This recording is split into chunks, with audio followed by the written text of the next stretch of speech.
again to my yoga tutorial video. Practicing unbalance in yoga pose can be scary and intimidating because it requires a lot of arm strength to be able to lift your entire body. I remember my first unbalance practice was a crow pose, and it took me 2 years to finally get a hold on it. I know my journey is probably longer than most people, but I enjoyed every process of it. So today, I will show you step by step on how to build your strength into crow pose. Let's get started. We will start by breaking the posture into 3 steps.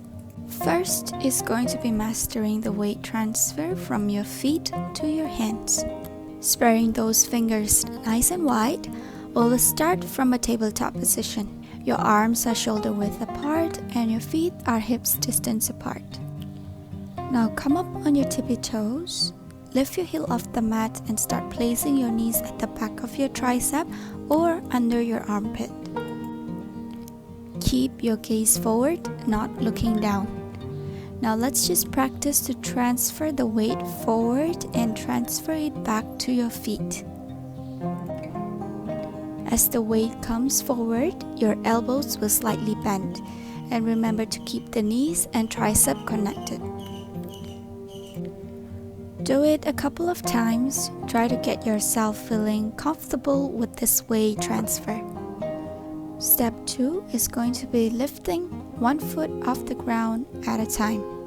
Again, let's come up to our previous position. As you shift the weight forward to your hand, now try to lift 1 foot at a time and point your toe. Notice as I'm bringing the foot off the mat, I bend my knee a little bit more, trying to get my heel come close to my body and really engaging my core.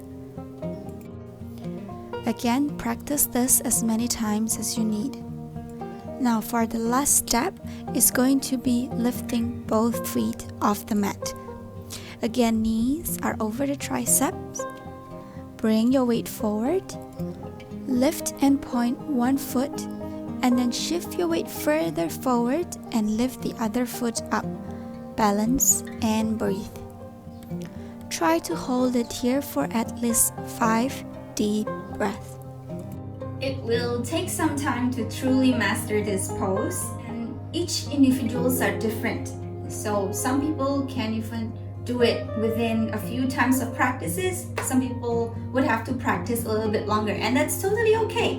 Just enjoy the journey. Always remember that safety comes first. If you're worried about falling down forward, feel free to put a pillow, a small pillow, in front of your hands or in front of your body. Just have fun with it and give it a try.